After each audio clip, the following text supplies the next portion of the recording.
Paano i-check o malalaman kung may gumamit ng iyong ARC o residence card? Halimbawa sa pagkuha ng line phone o line SIM. I-download ang pass sa App Store o Play Store. Depende sa gamit na mobile carrier. Ang gamit ko ay LGU Plus. Pagka-download, buksan ito.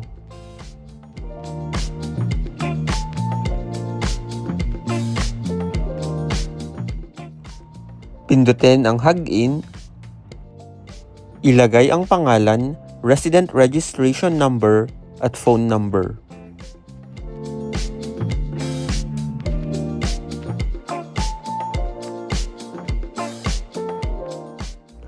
Sumang-ayon sa mga terms and conditions at pindutin ang daum.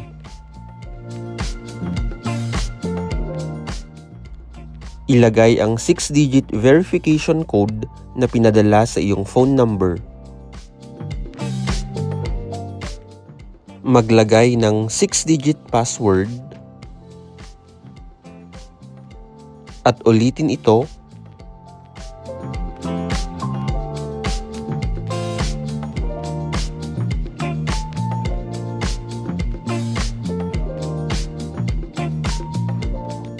Pindutin lang ang tatgi. Hanapin o i-search ang Myongyi Doyong Bangji o Anti-Theft of Identity.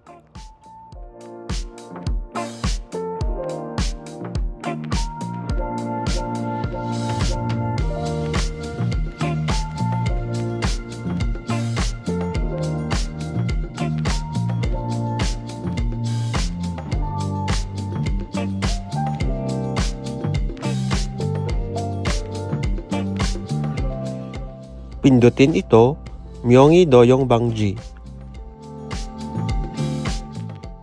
Pindutin ang Kaeup Sashil Hyunhwang Johe o Subscription Status Inquiry. Sumang-ayon at pindutin ang Hog-in.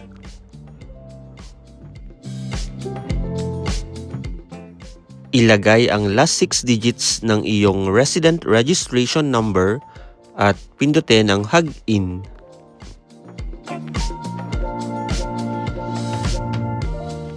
At dito makikita lahat ng mobile phone o SIM subscription activated gamit ang iyong pangalan. Dahil dalawa ang gamit ko, kaya LGU Plus at KT Altul phone. At kung may kahinahina